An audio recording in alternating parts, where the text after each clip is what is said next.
Hello, everyone. On the show with me today is Mike Rhodes, owner of Web Savvy.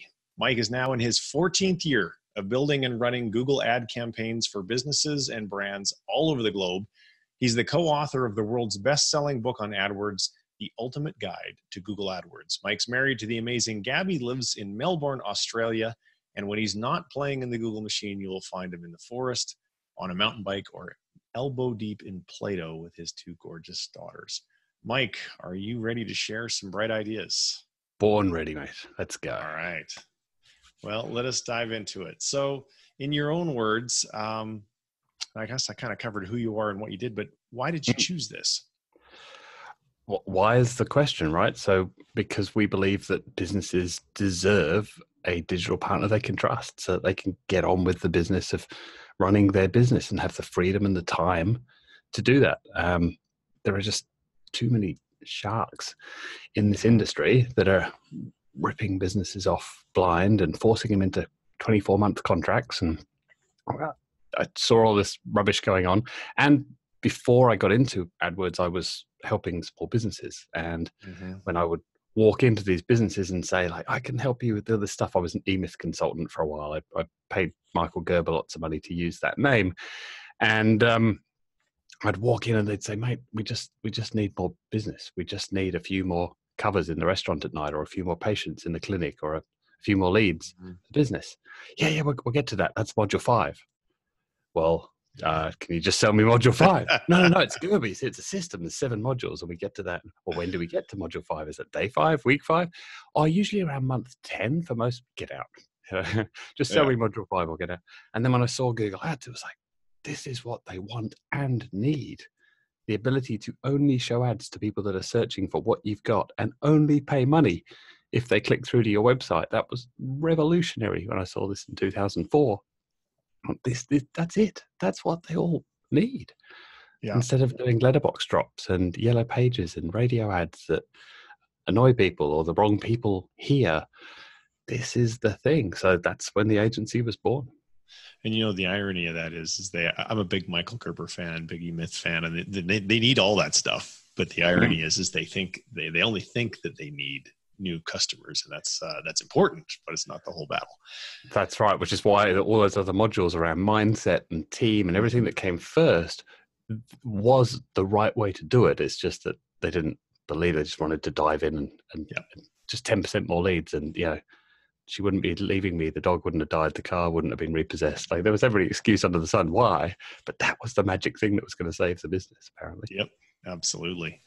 All right. Well, most store owners that I talk to in my travels and in my circles, the conferences that I go to and so forth, everyone and their dog, I should say, is running Facebook ads.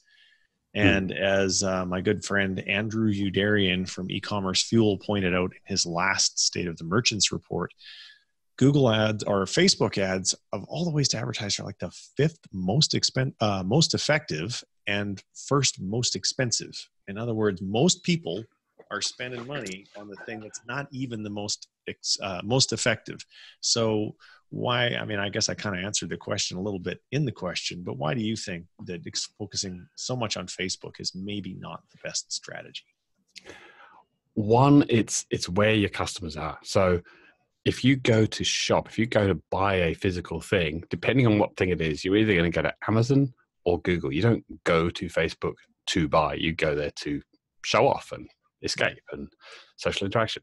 Now, a lot of ads on Facebook are going to be remarketing ads. So they're going to show you ads after you've been to a website or after you've liked that particular page. But Google Shopping is it is such a good tool for an online retailer. Something like 70, depending on which report you read, 70, 75, 80% of paid clicks now, non-branded paid clicks, are on shopping ads. And they are not the most expensive part of Google. So when people think Google ads, they just think of the little search ads that show on the first page of Google. But Google is far, far bigger than that. You've got the search ads, you've got shopping, you've got display, YouTube, Gmail, and a bunch of other bits and pieces.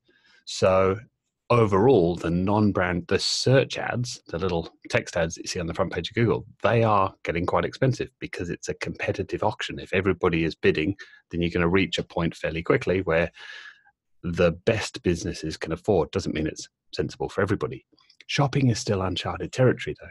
There are still so few retailers on Google Shopping, and yet that's where a lot of the shoppers are.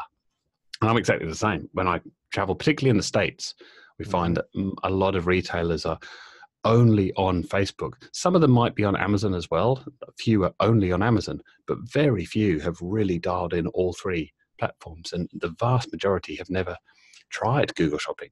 Or maybe they sort of dipped their toe in once and then ran away screaming, because it is way more complicated to set up than Facebook. That was going to be my next question. Why aren't people using it? So it's just because the interface is just very poorly designed and it's complicated as hell? It's because, they've put Band-Aids on Band-Aids on Band-Aids over the years. And every 5 years or so, they redesign the interface and try and simplify it. But there is so much more that you can do in there. It is more complicated. And we were chatting about this last week, me and a mate, that Facebook is also much easier to teach. And so everyone and their granny is a Facebook expert. They went to the workshop 2 weeks ago and now they're teaching the workshop because it's easy to get people a win. But with Google, like there's a big event that me and some guys talk out with about maybe say 80, 90 speakers. There are 3 of us out of 80 talking about Google, which is to me odd because that's where so many businesses can get a win. But it is more complicated. And so businesses shy away from it. And particularly at the beginning, you want to just dip your toe in. You want to spend $1,000 and see, is this going to work for me or not? Finding a decent agency that's going to do all the setup for you does present a problem. So speaking of wins, let's go there. Tell me about a win that you've achieved for your client, and then for one of your clients, I should say, and then let's just kind of unpack it through the rest of our conversation. And hopefully people who are listening are going to be able to learn how they could go about trying to replicate that. So I'll maybe give you 2 quick examples. One was a recent client, relatively small spend. And I realize for some people listening to this, when I start talking thousands, they think that's not small. That's my yearly budget. But a relatively small spend. They were spending around about $1,000, maybe $1,500 a month. They're now spending, I think, about $5,000 or $6,000 a month. And we're about 2 or 3 months in because the results have been stellar. Because they weren't doing Google Shopping. All they were doing is running ads on their brand name. They're a retailer here in Australia. They have physical stores here in Australia. And we got them up to Google Shopping. And I believe, now the team told me this just before I went away, I think Google is running at around about 9.5x return. So for every dollar you tip in, you get $9.50 back. And I think Facebook's running at about 8.5. That's pretty good out of the gate. Brand new campaign. You tip $1 and you get 9.5 back. Yeah. That's the power of Google Shopping, because again, that's where people are going for those physical things. You want to buy something, you go do a search, or if you're a Prime member, particularly, you jump on Amazon. And then another example that springs to mind, which is a much longer term client. They're actually my second client 12 years ago when I started the agency proper, and they're still a client today. Again, physical stores in Australia, smaller business. Ecom was 0 at the time, and it's just grown and grown and grown and grown, where Ecom is now the largest store for them, which is a massive win when Ecom tipped over that largest store. So good for the Ecom manager in that business who was thrown Ecom years and years ago because that doesn't matter. That'll keep them busy. We can dig into either of those. Okay, let's dig in. Which one has more meat on the bone for us to talk about? Well, I guess the recent one is probably more top of mind because that 12-year one, there are obviously so many things that we've done. I can't attribute that growth to any one particular thing. Whereas that recent one, it is much more about turning on Google Shopping, getting Google Shopping working well, has led to that near instant growth. Okay, so the recent one, what do they sell? So I won't mention the brand name, but they sell clothes for pregnant women. Okay, so maternity clothing. Great. So they came to you, they said, we want more sales, we want more customers. And you said, hey, let's do, like, what did that conversation look like? How did you figure out, where to start? And because I'm assuming there's all sorts of options on what you could be doing, what you could advertise, even within the Google sphere, there's probably all sorts of tick boxes to be ticked and things to be done. And it's all confusing to the people who don't know how to do it. Well, this one became simpler because Google have a very odd policy. Anything of a sensitive nature, they don't allow remarketing. So that takes out all of the display ads, the YouTube videos that we would have shown to people that have already been to the site. Google, for some reason, think that pregnancy is an issue in some way, and so we're not allowed to remarket for them. So that made life easier. They were already running search ads on their own brand name, and every business, I believe, should be doing this. We can dig more into that and the pros and cons of that if you want. So the main thing that we did for this client, which I think tripled their spend pretty much straight away, was to start running Google shopping ads, because women are jumping on Google and searching for maternity top, maternity bra, maternity leggings, whatever it might be. And those little square ads with the image and the price and about 20 odd characters of the name of the product, because people are seeing the product and the price before they click, the conversion rates are much higher on those little ads compared to the text ads. Mm-hmm. Lots of people are clicking those. Google know this, and Google are trying to balance three things. Just to wander off onto a quick sidebar here. They want a good experience for the user, the person clicking. Mm-hmm. They want that person to find what they're looking for. They want it to be good for the advertiser, and they want it to be good for Google's shareholders. It needs to make money for Google. These little shopping ads now make up something, like I said before, 70, 80% of those non-branded search clicks. So Google knows these things are good. They know they work. They know that the user in particular is finding what they want. And so they're starting to show these little ads on more and more places, starting with their own YouTube, Gmail. You can see shopping ads now on YouTube and on more and more searches across search. So if you're searching for anything kind of vaguely related to a product, you're likely to see these little shopping ads because Google know they work. So that's what we run for clients, is get those shopping ads up as quickly as possible for the right products. So there's a bit of work there. We'll dig into that about how you get those ads to show for the right person. Now, let me interrupt you if I may. Are we logging into Google AdWords to start this, or where does somebody go to create this? Three main steps. You've got a store. Let's stick with Shopify, because I think the vast majority of people listening are probably Shopify store owners. So Shopify. And then you've got at the other end, your Google Ads account. You need a campaign with some ads in order to show ads. And then there's a step in the middle, and that's called Google Merchant Center, which is kind of like a halfway house for your data. So the data comes out of Shopify. That's your product feed or your database of products. That goes into Google Merchant Center, and that does all the work of triple checking that everything in your feed matches what's on your site. Hey, you've got this product, you say it's $20, but on your site it says $30. No, you can't run that product. Something is off. But if everything matches up, then the remaining data gets passed on to Google Ads, and then you set up a campaign in Google Ads, and that's what causes your ads to show. So already it's more complicated than Facebook, right? Now I've got to deal with product feeds, and I've got this other thing sitting in the middle, and I've linked all of that. Why aren't my ads showing? Oh, but you got to go set up a campaign, and you've got to do stuff in the campaign to make that work. So there are more steps and more hoops to jump through for sure. Okay, so do your best without screen sharing. Do your best to walk us through it. What are in the early phases when you're setting things up? Because I know from interviewing some other Google Ad experts, there's a fair number of gotchas that Google will put tick boxes that are ticked by default and so forth, which are good for Google shareholders, but maybe not as good for the advertiser. So are there a few things that are the standouts that you want to pay attention to? Yeah. When you go to set up let's start at the Google end with a campaign. So if you've been watching over the past year or two, you'll notice that Google are putting the word smart in front of near everything. They have smart bidding, smart display, smart campaigns. They have something called smart shopping. This is their attempt to make life as easy as it is for Facebook advertisers, where you can very quickly set up a new campaign and you're off and running. The downside of that is that Google is then in control of everything. It says, I'll figure out who to show your products to, how much you should pay, what will go into those ads. Just leave the whole thing to me. Give me a credit card.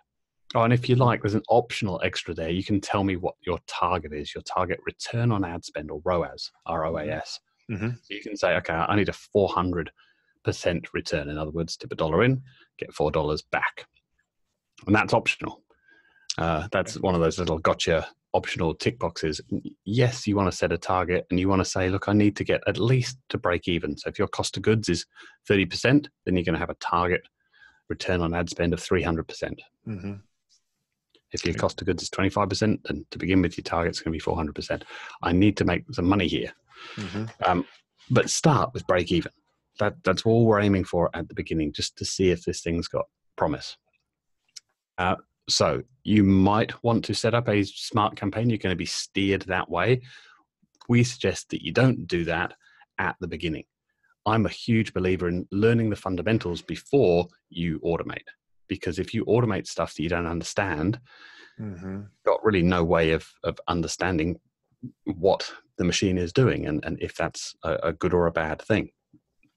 So I think you've got to start with a bit of education and you learn the fundamentals, and then you set this up the old school way, the manual way, where you build a campaign. There are definitely more steps than I can probably cover with that to do that the right way. We obviously internally, we have checklists, and we've done it a fair few times and improved those checklists every time we create a new campaign and every time Google comes out and changes things. But essentially, you're going to create a campaign that is going to contain a number of groups, and you're going to tell Google, this is how much I want to bid, because I know this is how much money I'm going to make roughly out the other end. Does that make sense? It does. Let's talk about campaign structure, because I know there's a lot of ways to poorly organize your campaigns, which will result in you not really knowing what's working or what have you. So I'll give you a scenario. Let's say that I have 3 products that I want to advertise. Mm-hmm. Should I have one campaign with 3 ad groups or should I have 3 campaigns? And then how am I going to accomplish split testing? Because in the beginning, my mindset is I'm just out there buying data. I want to buy some data so I can make some more informed decisions on how to refine my campaigns. But if I don't structure them properly to begin with, it makes refining and optimizing a whole lot more difficult. Right. So yes, it's going to depend on the number of SKUs, the number of products that you sell. If you sell a relatively small number, let's say under 100, then you're probably going to have an ad group for each product, because that's going to give you the most granular data. Now, there's pros and cons to this, but that's going to give you the most granular data where you can bid differently for each product. Mm-hmm. This is particularly important if you've got a wide range. We had a retailer many years ago that sold everything from $20 lamps to $6,000 dining room tables. So you can't bid the same on all of those. You don't want to pay 50 cents a click for all of those different products and the thousands in between, right? It just makes sense. So we want to base our bid based on profit margin, the expected return that we're going to get. So sales price, less cost, and so on. If you have lots and lots of products, then you're going to start to group those together, because you know that, let's say, all of your dresses have roughly the same product margin, and therefore you want to bid roughly the same on all of those compared to the shoes, compared to the tops, compared to the prams or whatever else that is that you sell. So you're going to think about how you structure, and that can often be sort of very close to how you might physically merchandise that in store. If you've got all the prams over here and the dresses over here and the swimwear over here, then you could set up your campaigns the same way. Relatively low number of products, you can stick with just the one campaign, but you're going to have a group for each product, possibly a group for each group of products. When things start getting a bit more complicated, we've got a client that sells over 100 different brands of clothing, then we might have a campaign for each brand. It's that trade-off, the balancing act between squeezing the most out of an account and getting the absolute best result versus the resources needed to set up and manage that. Everything's always a trade-off. Yeah, such as it is. So let's go back to the 3 product scenario. I'm in the buying data phase. I've got my campaign. I've got my 3 ad groups, and now I've got ads. and I want to split test. So how does that get set up? Well, with shopping, you don't actually get to write the ad. So the ad itself is using data that's pulled from your shopping feed. Now, if you only have 3 or 5 or maybe up to sort of 20 products, instead of doing this whole complicated data feed thing, you can actually just have a spreadsheet. So you can set up a Google Sheet that lists your products, assuming that you have a Shopify site, that all of that's done for you. But if for some reason you have your own custom site and it's difficult to get the data out, then at least know that's an option. You can have a spreadsheet of all your products, but obviously it has to be kept up to date. So it's easier just to use that automatic feed out of Shopify. So let's say you've got a Shopify site, 3 products, they're coming across. The ad itself uses the data from that feed. And the most important thing in your feed is the title of the products. So in Shopify, each of your products has a title. The way that Google chooses when to show your ad is by looking at what the title for your product is and looking at what people search for. And if there's a close enough match between those two things, then it's going to say, aha, this product is what they're after. Here we go. I'll show that. If they were... So having SEO optimized titles, if I wasn't advertising, having SEO optimized titles is smart. And what I'm hearing from you is it also serves the purpose of my ads because somebody, or am I going down the wrong road? Does it? Yeah. I've never used the term SEO optimized, but yes, absolutely. It's matching how people are searching. Okay. And so, Federal Express for years. We're Federal Express. You're FedEx. We're Federal Express. You're FedEx. Oh, bugger it. Okay, we're FedEx. That's how people called them. So the better you can understand how your market talks, what do they call the thing that you're selling, and you use that. There's a classic one from airlines. Yeah, they always called them discount airfares. We don't search for airfares. We search for flights and prices for flights. We don't use the same language. So you can split test in a way. It's actually very, very difficult to do to get decent data, but you would change the title of your product and then see what happens over in Google Shopping. Do I start to show more ads for this product or less? But the reality is that's hard to do. Because in Facebook, you're able to set up all sorts of ads and split test images and split test copy and split test description and all that. So you can really do it like that. And you can in Google, but not for shopping. So Google Search, Google Display, YouTube works exactly the same way. Let's have a few ads in there. Let's throw them into the machine and see which one works. But with shopping, because it's taking the data in the feed in order to build that ad for you. So the first thing you want to understand is, well, how do people search for what I'm selling? And this is another reason not to use the smart shopping campaigns, because they don't give you the list of search terms, which is the things that you and me type into Google in order to see the ads. That's called a search term. There's a very subtle but important distinction here between search term and keyword. But go ahead. So when Tim Ferriss was trying to figure out the title for his book, The 4-Hour Workweek, he ran ads for iterations of his titles, and then he picked the one that got clicked the most. When you're titling your products, is there a similar approach that you could follow using the Google ad machine, shopping network, whatever you want to call it? Well, to start with, so you're going to start running ads, and then you're going to look at the data. Like you say, you're buying data at this stage. You're going to look at the data that comes out of that shopping campaign. So it's called a search query. So with a regular, let's back up a second, because it's a really important distinction, I think. With a regular campaign, a search campaign, you have what are called keywords that live in your account. And then people search for things, and that's called a search term. And if the two are close enough, then your ad is going to show. The keyword is what you control. With Google Shopping, there are no keywords. You don't get to put in a bunch of keywords and say, if people search for this, then show my ads, please. That's not how it works. It's people are searching for this, and Google is deciding, does this search term match the product title over here, which comes from your feed. So getting the right titles. Now, that's something that you can change over time as you learn more and more about how people search. As a starting point, let's just get a quick example. Maybe that product right now is called grey coat. And actually how people search is a number of different ways. They're going to look for women's coat. They're going to look for women's woolen coat. They're going to look for grey coat or size 10 winter coat.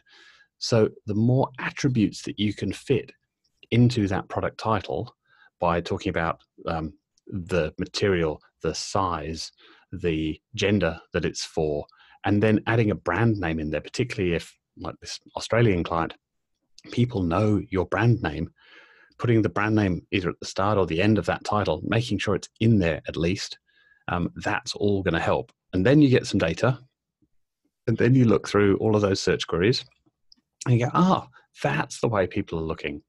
That's how they're searching. And you go back to your data feed, you make some changes. This isn't sort of a daily thing. This might be a once a month thing. Yeah. Well, depending on how much you're spending. And depending on the volume that you've got and how much data that you're actually buying. And you're just constantly tweaking that to better match how people search and show ads more and more. Okay. So when you're, I want to dive a little bit more into how much of this can be systematized versus how much of this is just the byproduct of experience. So is that even a good question you can answer? No, I think it is. It is a curious mix of art and science. So getting the setup right is crucial, because if you got the setup wrong, if you're still learning and pushing your way through this at the setup stage, managing it is going to be next to impossible if the setup's wrong. And the setup could be done by following a checklist? Most of it. We haven't talked about things like dynamic remarketing yet. Dynamic remarketing, where you see ads that show the exact product that you've just been looking at. Setting that up for Google with Shopify it's about 4 pages of code that's on our checklist. I wouldn't know how to do it. I've been doing this for a long time. Our dev team are incredible, and because it's slightly different every time if you're using Shopify or Shopify Plus, if you use Tag Manager or not. We've checklisted most of that, but there's always something. It's because the client was using this particular app in Shopify that caused this part not to work. So we had to do this thing and work around. So most of the setup can be. I'm in the process of actually recording some videos to give all of that away and say, these are the exact steps. And here's the 4 pages of code that you need with the 33 or 39 steps that our dev team go through. But we're also going to offer that as a service and just say, look, if you can't be bothered doing this yourself, it's probably worth $3,000, but for $1,000, we'll just set everything up for you, because now you're off and running and you don't need to worry about that.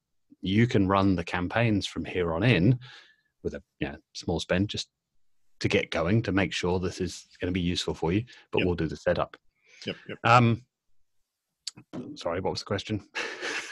trying to figure out how much can be systematized so that, because in every undertaking, be it advertising or building a house or whatever, there's stuff that needs to get done one time, and then there's stuff that needs to get done over and over and over and over again. And I'm a big proponent. Anyone who's been listening to me for a while knows I love me a good system, especially if it's documented, and especially for things that are getting done over and over and over again. Totally. So I'm trying to wrap my mind around where's the delineation in creating these campaigns, because what portion can be systematized? Can any, like, if someone's just bound and determined to do this themselves, they're not going to hire an agency for whatever reason, and they want to learn it because that's a skill they want to have for whatever reason. Sure. Are there pieces that if they had good systems, here's a better way to ask my question. Okay. Are there pieces that if they had good systems that would be good to be able to delegate to virtual assistants? Yes, there are pieces. I think with anything, I wrote a blog post about this about 6 years ago about, what level of work should you be doing? What level of work should the next person down be doing? What down. And at the bottom is a computer, and the computers are coming up. So they're starting to do more and more. The thing with advertising is there's so much nuance in language. Book, Mike Rhodes, book, same 3 words, totally different meaning. So stuff around language, we do everything here in Melbourne. We don't send that off to a VA in the Philippines and say, you just run this account and we'll charge the client over here, because there's too much nuance. Now, there is some things, the stuff based on data, that absolutely can be systemized. And I firmly believe if you can write it down in a checklist and it's objective, not subjective, then you can probably turn that into code, because a checklist is essentially pseudocode, right? To a engineer background, at least. So some things can be done. So let's say, back to the search terms, for instance.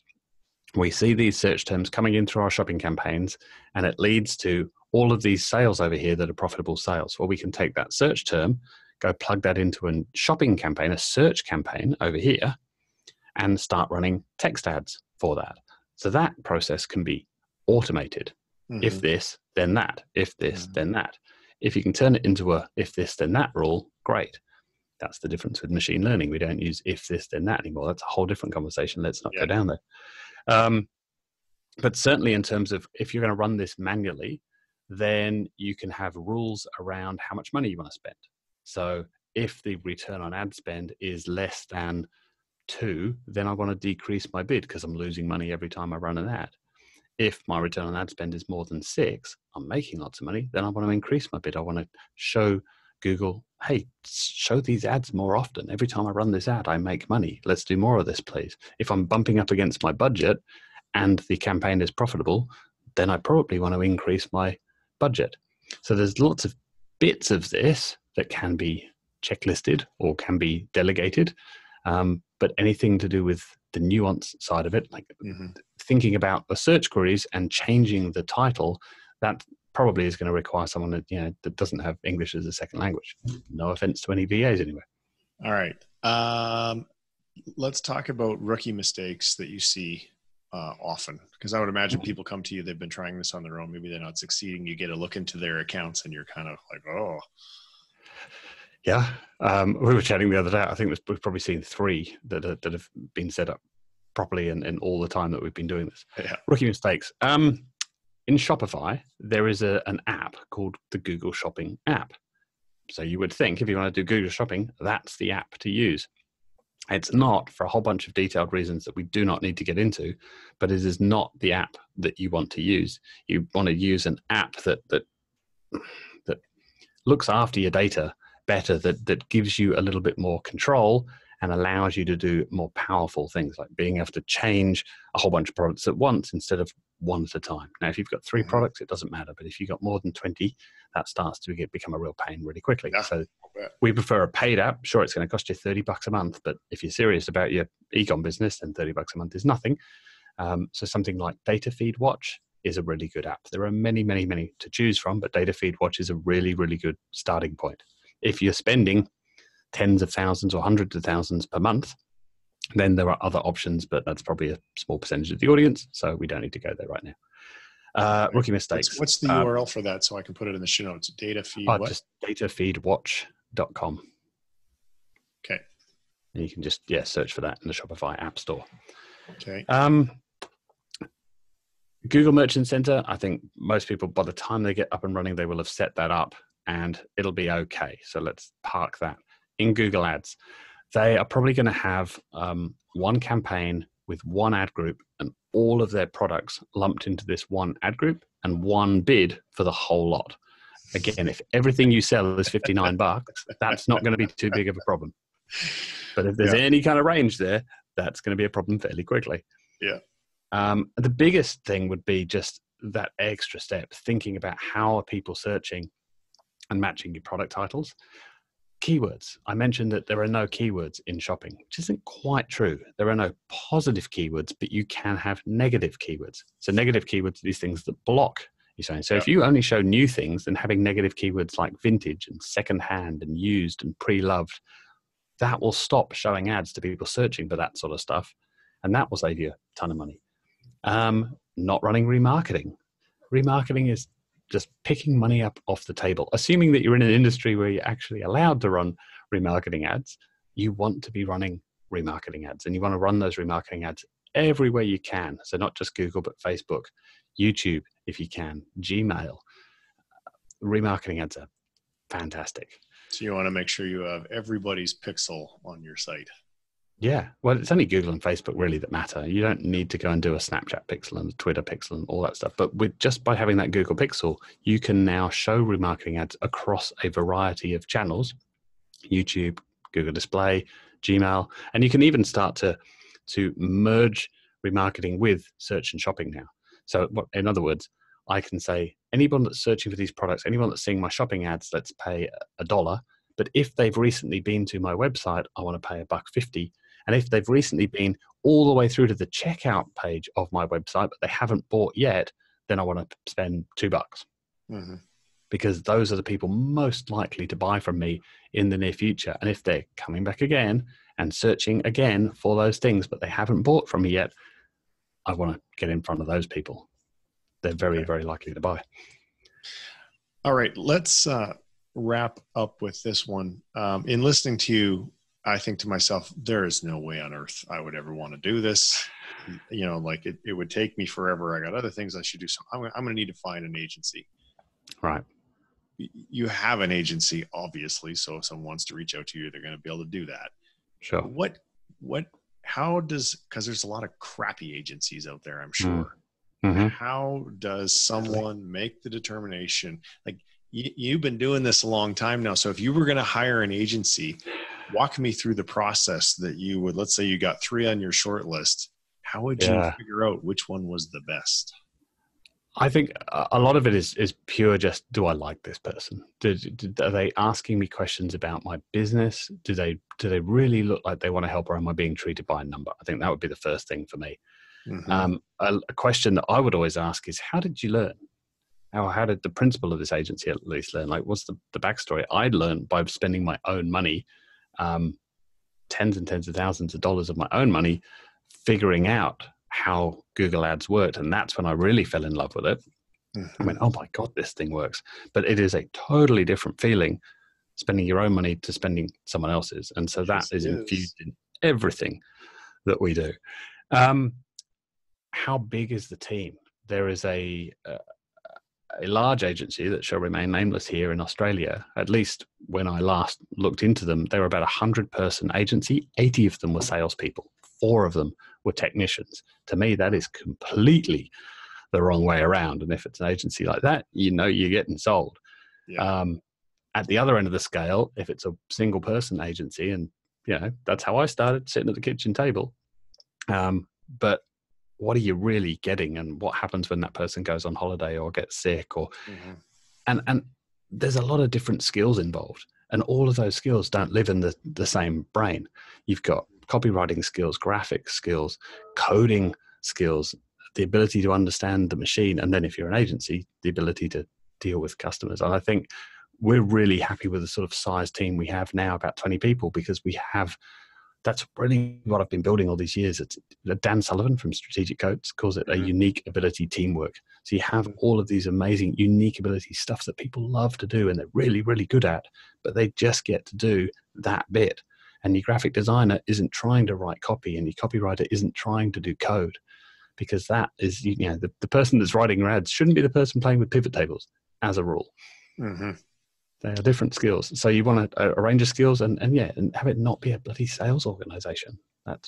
Yeah, you would think if they have that many salespeople, they're not getting referrals. And if they're not getting referrals, they're probably not doing very good work.